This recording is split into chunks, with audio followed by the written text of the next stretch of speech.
नौमि परमात्मानं सच्चिदानन्दविग्रहम्।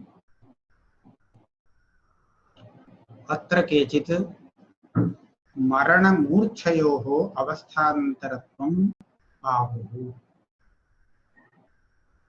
जागृत, स्वप्न, सुषुप्ति, इन तीन अवस्थाओं का स्वरूप निरूपण किया गया। इन तीन अवस्थाओं से अतिरिक्त भी दो अवस्थाएं हैं, एक मरणावस्था और दूसरी अवस्था मूर्छावस्था। इन दोनों अवस्थाओं को पृथक अवस्था के रूप में परिगणन करते हैं कुछ लोग। केचित् मरण मूर्छयोः अवस्थान्तरत्वम् आहुः। अपरे सुषुप्तौ एव तयोः अंतर्भावम् आहुः।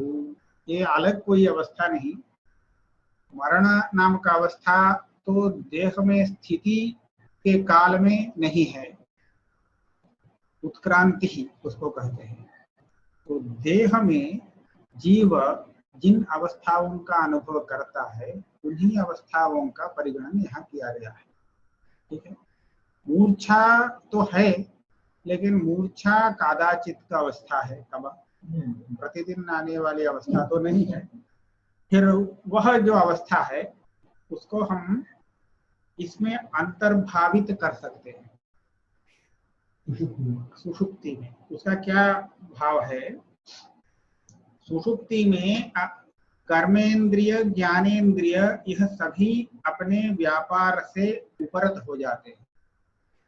कोई भी इंद्रिय काम नहीं करता है। लेकिन मूर्छा में कुछ कर्मेंद्रिय अपने संस्कारवश कार्य करते हुए रहते हैं। तो इसीलिए आधा तो सुषुप्ति पक्ष पे आ गया। जिन इंद्रियों ने अपना कार्य रोक लिया है तो उन इंद्रियों को लेकर के हम सुषुप्ति अवस्था के पक्ष में उसको रखेंगे, और आधा तो मरण पक्ष में जाता है, क्योंकि जब उसका अदृष्ट जीवन अदृष्ट रहता है तभी वह पुनः जीवित होता है, नहीं तो वहीं से समाप्त हो जाता है। तो इसलिए मरण अवस्था के पक्ष में भी वह हो सकता है। इसलिए मूर्छा रूप अवस्था को आधा सुषुप्ति आधा मरण पक्ष में लेते हैं, उसको पृथक अवस्था के रूप में परिगणने की कोई अपेक्षा नहीं है, यह कहते हैं। तयोः अवस्थात्रय अंतर्भाव बहिर्भावयोः त्वं पदार्थ निरूपणे उपयोगाभावात् न तत्र यत्यते। अब मूर्छा और मरण के बारे में हमने जो कहा ये तो सूत्र में है, ब्रह्म सूत्र में, तो उसको परिभाषाकार यहाँ अत्यंत विस्तृत रूप से उपस्थापित नहीं कर रहे हैं, क्योंकि इसका प्रकृत विषय में कोई उतना उपयोग नहीं है। अवस्था तत्र तयोः, मूर्छा और मरण अवस्था उनका अवस्थात्रय अंतर्भाव बहिर्भावयोः। अब इनको अवस्थात्रय में ही अंतर्भावित किया जाए या पृथक अवस्था मान लें, इससे कोई फर्क नहीं पड़ता है। त्वं पदार्थ निरूपण, त्वं पदार्थ निरूपणे उपयोगाभावात् न तत्र यत्यते। वहां यह कुछ नहीं लिख रहे हैं ग्रंथकार। अच्छा, यह हो गया। तस्य मायोपाध्यपेक्षया एकत्वम् अंतःकरणोपाध्यपेक्षया नानात्वं व्यवह्रियते। तस्य मने त्वं पदार्थस्य। त्वं पदार्थ जिसको हम जीव कहते हैं, यह एक जीववाद ऐसा भी कहा जाता है, नाना जीववाद भी होता है। तो जहाँ माया रूप उपाधि को लेकर के जीव व्यवस्था करते हैं तो एक जीववाद बनता है। मायोपाध्यपेक्षया एक, उपाधि एक है तो उपहित भी एक ही होता है। तो इसलिए माया एक होने से मायोपाधिक, माया प्रतिबिंबित चैतन्य को यदि जीव मानते हैं तो वह भी एक ही होगा। ना अंतःकरण उपाध्यपेक्षया नानात्वं व्यवह्रियते। जब अंतःकरण को जीवोपाधि मानेंगे तो अंतःकरण तो असंख्य है, नाना है, तो प्रति अंतःकरण उपाधि एक एक जीव बन जाता है। तो इसलिए जितने अंतःकरण हैं उतने जीव बन जाते हैं। तो नाना जीववाद में अंतःकरण को उपाधि मानते हैं, एक जीववाद में माया को उपाधि मानते हैं। ये तेन जीवस्य अणुत्वं प्रत्युक्तम, जीव का परिमाण क्या है, इस पर अनेकवादी अणुपरिमाण मानते हैं जीव का। बहुत लोग विभु मानते हैं, नैयायिक, सांख्य, मीमांसक, वेदांती, ये सब जीव को विभु, जीव का स्वरूप व्यापक है ऐसा कहते हैं। और कुछ लोग उसका परमाणु परिमाण मानते हैं। तो हम उस परमाणु परिमाण का यहाँ खंडन करते हैं। एतेन जीवस्य अणुत्वं प्रत्युक्तम्, जीव का परिमाण अणुपरिमाण है, यह जो कथन है वह निरस्त हो गया। क्यों? उपाधि के कारण ही उसका कुछ परिमाण होना चाहिए। श्रुति कहती है बुद्धेर गुणेन आत्मगुणेन चैव आराग्रमात्रो हि अवरोपि दृष्टः इत्यादौ जीवस्य बुद्धि शब्दवाच्य अंतःकरण परिमाणोपाधिक परिमाणत्व श्रवणा। पाठ ठीक है? अंतःकरण उपाधिकस्य परमाणुत्व श्रवणा, ऐसा नहीं है। बुद्धि शब्दवाच्य अंतःकरण परिमाण उपाधिक परिमाणत्व श्रवणा, षष्ठी में तो परमाणुत्व नहीं परिमाण। तो यहाँ उसका परिमाण, परमाणुत्व नहीं परिमाण। तो क्या कहते हैं, देखिए यह एक श्रुति वाक्य है, बुद्धेर गुणेन आत्मगुणेन चैव आराग्र मात्रः ही अवरोपि दृष्टः। जीव के बारे में यह श्रुति है, कहती है आराग्र मात्र, इसका अर्थ अत्यंत सूक्ष्म परिमाण। आर यह एक शब्द है, इसका कभी विवरण नहीं किया है लेकिन लगता है आर। तो ये बैलगाड़ी चलाते समय हाथ में जो चाबुक रखता है उसके अग्रभाग में एक अत्यंत नुकीला एक क्या सुई उसमें रखता है, सूची। तो उसका जो अग्रभाग है वह अत्यंत सूक्ष्म होता है, तो जब मारता है तो उसके अंदर जाके आ जाता है। तो इसी से डर करके देखते ही दौड़ने लगता है वह है आरा, उसको कहते हैं उस सुई को। तो उसका जो अग्रभाग है कितना छोटा, अत्यंत सूक्ष्म, आराग्र मात्र, उतना ही परिमाण वाला हो सकता है जीव। लेकिन कब? बुद्धेर गुणेन, बुद्धि तथा अत्यंत सूक्ष्म है। देखिए अब अत्यंत मशक इत्यादि शरीर में भी तो बुद्धि है, तो वहां पर भी अंतःकरण है, तो वहां उसका अंतःकरण परिमाण बहुत छोटा होगा। तो उस अंतःकरण परिमाण को लेकर के हम कहेंगे वो तो और आराग्र मात्र हो गया है जीव, जीव का परिमाण। मशक से भी छोटा प्राणी है ना, बहुत छोटा छोटा, तो उसमें भी अंतःकरण है।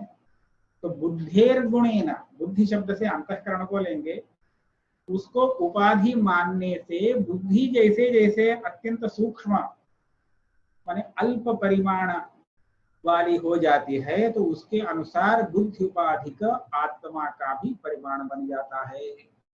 और आत्मगुणी, अपने गुण अपने स्वरूप से देखेंगे तो अवरह, अवरह का शब्द कहते हैं, क्या अर्थ है उसका? वरह माने महान, न विद्यते वरह यस्मात्, जिसकी अपेक्षा बड़ा दूसरा नहीं, सबसे बड़ा। अवर यानी निकृष्ट, ऐसा अर्थ आया था ना, लेकिन अभी नहीं। बुद्धेर गुणेन आराग्र मात्र, आत्मगुणेन अवरह, अत्यंत महत्तर, अनुत्तमः इति यह समास है। तो अत्यंत बड़ा हो जाता है। तो इस तरह देखेंगे तो इस श्रुति के अनुसार उपाधि के अनुसार उसका कुछ परिमाण बनता है, उपाधि को छोड़ दें तो वह विभु है। तो इसीलिए जीव का अणुत्ववाद जो है वह श्रुति विरुद्ध होने से स्वीकार्य नहीं है। अन्य उपनिषदि यस्मिन् दृष्टे परावरे तत्र अवरः अवशब्दः यस्मिन् दृष्टे परावरे का अर्थ है परम अपि अवरम यस्मात् तत्, अपनी अपनी अपेक्षया पर है, अन्यों की अपेक्षा पर जो हिरण्यगर्भ है वो भी जिसकी तुलना पर अवर हो जाता है, छोटा हो जाता है, वह तत्र अवरः परावरे। अत्र अवरः प्रवरः। देखिए शब्द की व्युत्पत्ति, यहाँ तो अवरह है, आराग्र मात्र शब्द से अत्यंत छोटा परिमाण ले चुके हैं, तो अवर शब्द से बड़ा परिमाण लेना है। तो न विद्यते वरह यस्मात् कहेंगे तो अत्यंत महत् परिमाण। किन्तु सर्वत्र अनुत्तमः इति पदस्य एकैव अर्थः, किन्तु अवरशब्दस्य एकत्र ह्रस्वभावः अन्यत्र बृहद्भावः इत्युक्ते। हाँ, वहाँ जो है वर शब्द का निकृष्ट अर्थ उत्कृष्ट अर्थ जब लेंगे तो न वरह अवरह ऐसा समास करने पर अवर शब्द का अर्थ मिलेगा निकृष्ट। तो पर भी निकृष्ट जिसके अपेक्षा है, सगुण जो है वह निर्गुण की अपेक्षा निकृष्ट है, यद्यपि वह पर है, तो पर भी जिसकी अपेक्षा से निकृष्ट बन जाता है वह अत्यंत उत्कृष्ट, क्योंकि वहां शब्द प्रयोग है परावर, केवल अवर शब्द नहीं। अर्थभेदः अस्ति। समस्त पदम कारणात् समस्त पदम, तो यहाँ तो अवरह इतना ही है। यहाँ अवर शब्द से भी छोटा अर्थ लेंगे तो पहला जो दृष्टांत है उसका कोई उतना महत्व नहीं रहेगा। बुद्धेर गुणेन आत्मगुणेन, फिर ये भी देखिए बुद्धेर गुणेन एक परिमाण दिया, आत्मगुणेन माने अपने गुण से, तो दोनों में फर्क होना चाहिए। अवरोपि दृष्टः इत्यादौ जीवस्य बुद्धि शब्दवाच्य अंतःकरण, बुद्धि शब्द यहाँ बुद्धि शब्द से अंतःकरण को लेना है, और अंतःकरण परिमाणोपाधिक परिमाणत्व, उस अंतःकरण का जो भी परिमाण है उस परिमाण के अनुसार औपाधिक परिमाण वाला वह जीव है, ऐसा बताया गया है। तो इसीलिए उसका स्वाभाविक परिमाण तो विभुत्व है, विभु परिमाण है।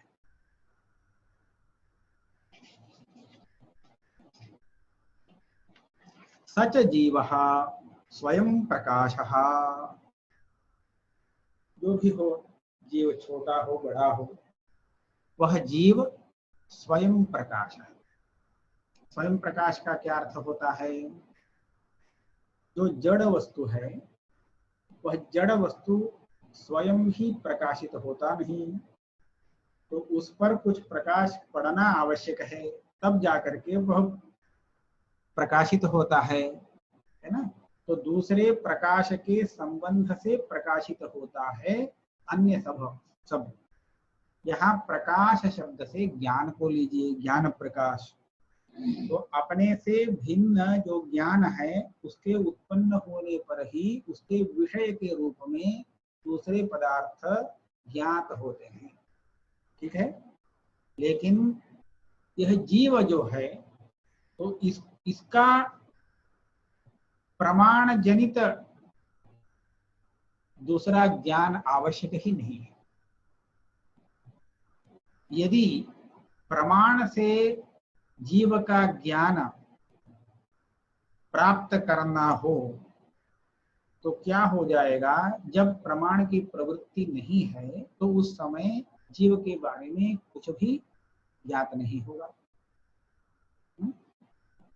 तो ऐसा यदि है तो बाह्य पदार्थों में उसकी सत्ता के विषय में संदेह उत्पन्न जैसे होती है, तो उसी तरह संशय जीव विषय में भी, जीव के अस्तित्व के विषय में भी संशय को होना चाहिए।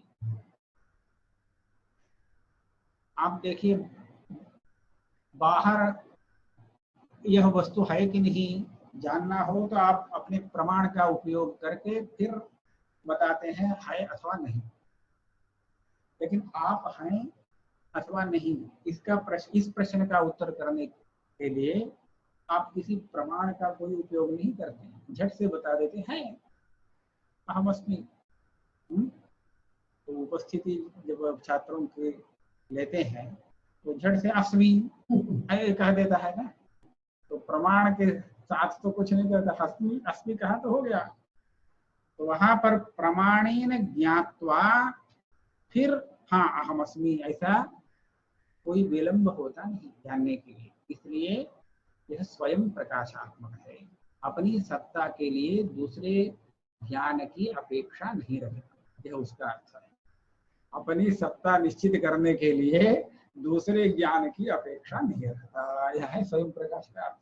दूसरे वस्तु ऐसे ही हैं, उनकी सत्ता निश्चय तभी हो सकता है जब वो ज्ञात हो। पूर्व विषये हाँ आत्मा अनुमात्रम् इत्येव पूर्वस्य पूर्वविषयस्य वाक्यम्। एवञ्च अत्र श्रुति एव प्रमाणम् आत्मा अथवा जीवः अनुक्रमः न इत्यस्य। किन्तु वैशेषिकानां मतं वैदिकमतम् इति उच्यते। तेषां मते जीवः अनुमात्रपरिमाणः इति उच्यते। उनके मत में आत्मा विभु, वैशेषिक मत में, न्याय मत में, सांख्य मत में, मीमांसकों के मत में, सर्वत्र ये सभी मत में जीवात्मा का परिमाण विभु आकाशवत सर्वगत यही है। ये किसका मत है? जीव का अणु परिमाण। हाँ जीव का अणु परिमाण तो कहने वाले ये हैं विशिष्टाद्वैती है। हाँ विशिष्टाद्वैती अणु परिमाण मानते हैं। द्वैती माध्व वो भी अणु परिमाण मानते हैं। और प्राचीन दर्शन में उसका अणु परिमाण नहीं है, उसको विभु मानते हैं।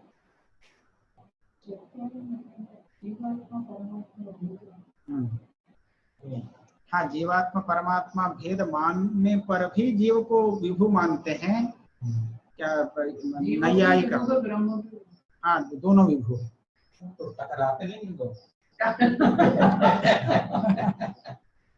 ऐसा है मूर्त पदार्थों का ही वो टकराव हो जाता है, एक जगह नहीं रह पाते हैं।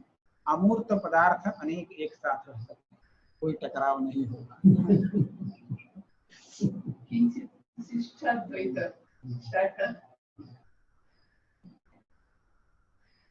अन्यथा क्या हो जाएगा, जीव को हम अणु परिमाण मानेंगे तो भी विभु परिमाण वाला तो एक है परमात्मा, उसके साथ टकराने लगेगा तो इसके लिए कोई स्थान नहीं मिलेगा।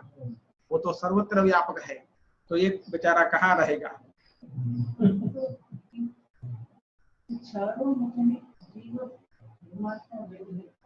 हाँ up to the final stage. हाँ The one thing should be ekateva. अंतिम, हाँ अंतिम तक भेद ही है, भेद ही है। इन दर्शनों अद्वैत दर्शन को छोड़ करके किसी भी अन्य दर्शन में अभेद नहीं होता है। जीव जीव ही रहता है, मुक्त हो जाता है, मुक्ति मिल जाती है, पुनः संसारी नहीं होता। मुक्तिदशायामपि भिन्नः। हाँ किंतु मुक्ति का यह अर्थ है वह एक प्रकार का विशेष रूप से सुख नहीं, दुखाभाव, अर्थात जिसकी सेवा करता रहेगा, देखता रहेगा। ये सब वैशेषिक सांख्य आदि मत में नहीं, क्योंकि लोकांतर गमन नहीं मानते हैं। अब पौराणिक लोग मानते हैं लोकांतर गमन, तो वहां पर सेवा इत्यादि करता रहेगा। हाँ द्वैत मत नहीं है, द्वैत नहीं है।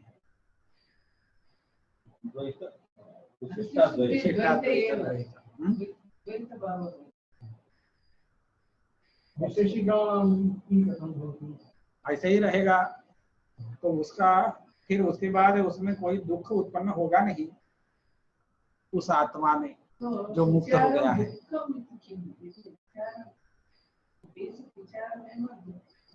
विचार करके सब दुख है यह जानने के बाद वैराग्य हो जाने से वह नया धर्माधर्म नहीं करता है। तो जो हो गया है धर्माधर्म उसका फल उपभोग करके समाप्त कर देता है उसको, और तत्व ज्ञान प्राप्त करता है, आत्म तत्व ज्ञान। और इस क्रम से वह 21 दुख ध्वंस हो पाता है। तो उसके बाद फिर से दुख उत्पन्न होता ही नहीं, इसलिए उसको आत्यंतिक दुख ध्वंस कहते हैं। तो वही है मुक्ति। मुक्ति में आनंद है यह वाद कुछ मीमांसकों का है, कुछ मीमांसक नहीं मानते मुक्ति में आनंद भी है, दुख नहीं है। यही यह तो सब सर्वत्र समान है। दुख अभाव दुख अभाव, हाँ दुख तो नहीं है। फिर आनंद भी होता है। आनंद कुछ लोग मानते हैं, सभी नहीं मानते। आनंद की स्थिति को ही मानते नहीं है, दुख अभाव है। आनंद दुख अभाव को ही कहते हैं। दुख आनंद अभाव ही ऐसा अलग आनंद है। स्थिति नहीं है। अवैधिक मुक्ति भवति। हाँ, तो प्रत्येक का अलग अलग है। अब बौद्ध को लेंगे तो उसमें जो विज्ञानवादी है उसका एक विशुद्ध ज्ञान धारा, जिसको हाँ सदा चलेगा, उस वो विशुद्ध ज्ञान धारा। अभी तो वो विशुद्ध ज्ञान नहीं है वो, तो वह है मुक्ति। मुक्ति दशायां यह भवति नहीं वो होती। तो मुक्ति दशा में केवल तो विशुद्ध ज्ञान धारा का प्रवाह चलता रहता है, शुद्ध ज्ञान। और शून्यवाद को लेंगे तो वो भी समाप्त हो जाता है, तो वही मुक्ति है। वो धारा नष्ट हो जाती है। विज्ञानवादियों से भी ऊपर। हाँ ऊपर क्या है। जैन मत को लेंगे तो जीव तो शरीरानुसारी परिमाण वाला है, बड़ा छोटा हो सकता है। वह जीव एक अलोक आकाश है। ये जो आकाश है इसकी अपेक्षा अन्य एक अलोक आकाश है, जिस आकाश की सीमा नहीं है। तो उसमें ये जो जीव है बंध में जब रहता है तो क्या क्या होता है। देखिए, एक अलाबू का दृष्टांत देते हैं। अलाबू को पानी में यदि छोड़ देते हैं तो वो तो तैरता है, ऊपर आ जाता है। उसको आप पानी में डुबा देंगे तब भी वो ऊपर आ जाता है। तो इसका अर्थ है उसका ऊपर आना स्वभाव है, स्वाभाविक। फिर उसको नीचे रखने के लिए एक पाषाण वगैरह बांध करके रखेंगे तो उसके आधार पर वह नीचे रहेगा। वह बंधन कट जाएगा तो फिर से ऊपर ही आ जाएगा। तो इसी तरह जीव का स्वभाव है ऊपर जाने का। ये कर्म अष्टक है, 8 प्रकार के कर्म, इसको बंध कहते हैं। उनके द्वारा बंध होने से अभी यहाँ पर है, नहीं उड़ रहा है। इस शरीर में बंध क्यों है? तो कर्म अष्टक उसको पकड़ के रखे हैं।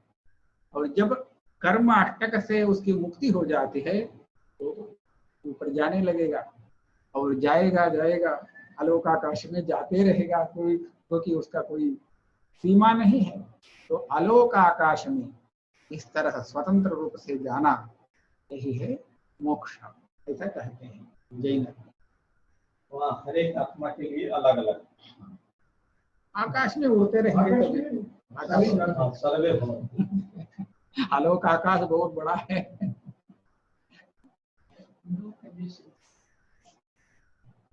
तो मुक्ति के बारे में कौन सा वादी क्या कहता है, इसको जानने के लिए एक मधुसूदन सरस्वती जी का ग्रंथ है।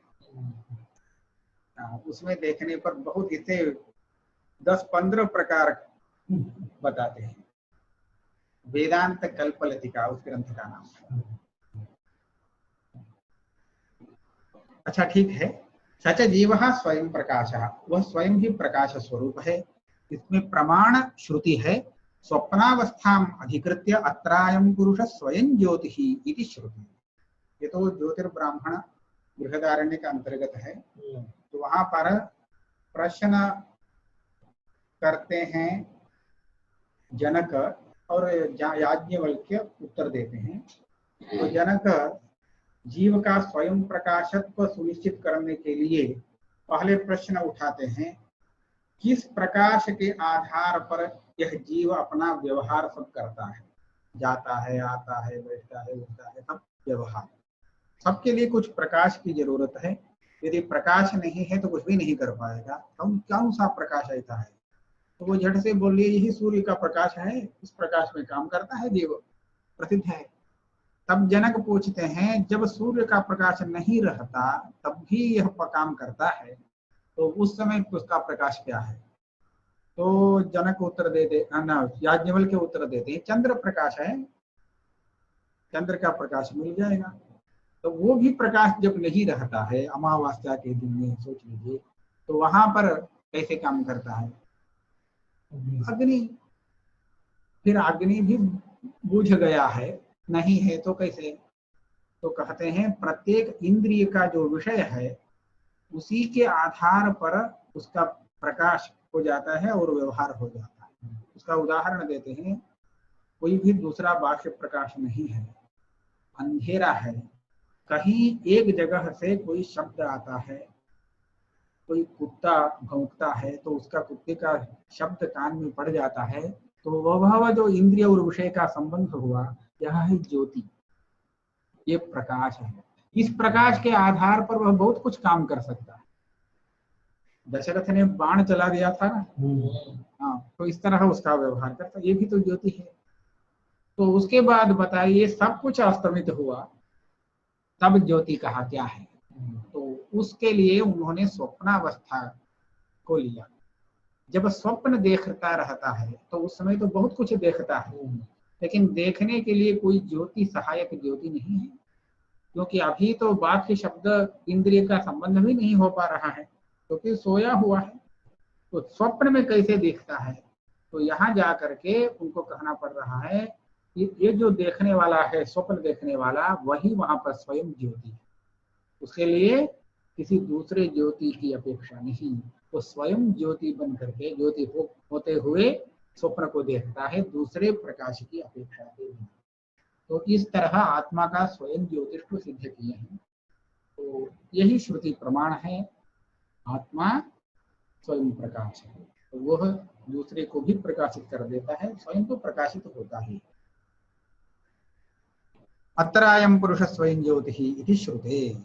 इतना ही नहीं, यह आत्मा अनुभव रूपश्च, जीवात्मा अनुभव स्वरूप है। उसका भी प्रमाण है प्रज्ञान घन एव इत्यादि श्रुते। प्रज्ञान माने अनुभव, घन का अर्थ है केवल अनुभव। केवल अनुभव, इसका क्या अर्थ लेना है? अनुभव से विरुद्ध कोई भी दूसरा वस्तु उसके साथ मिला हुआ नहीं है, शुद्ध अनुभव। उसका उदाहरण देते हैं सैंधव घन। सैंधव नमक है, तो ये जो नमक है, नमक का एक टुकड़ा लीजिए, वह बाह्य अंदर सब जगह एक ही रस वाला रहेगा। नमक बीच बीच में उसमें माधुर्य आदि तो नहीं है, तो अंदर बाहर सब एक रस जैसा है। उस तरह वह सैंधव घन है, तो उसी तरह यहाँ यह प्रज्ञान घन है, शुद्ध ज्ञान स्वरूप है। तो इससे जीवात्मा अनुभव रूप है, यह पता चलता है। तब प्रश्न करेंगे अन्य लोग, जीव तो अनुभव करता है, स्वयं अनुभव नहीं है। अहम अनुभवामि, अहम अनुभव ऐसा कौन कहता है? तो अहम तो अनुभव का आश्रय है जीव, तो स्वयं अनुभव रूप कैसे हो सकता है? तो उसका उत्तर देते हैं, अनुभवामि इति व्यवहारस्तु वृत्ति प्रतिबिंबित चैतन्यम आदाय उपपद्यते।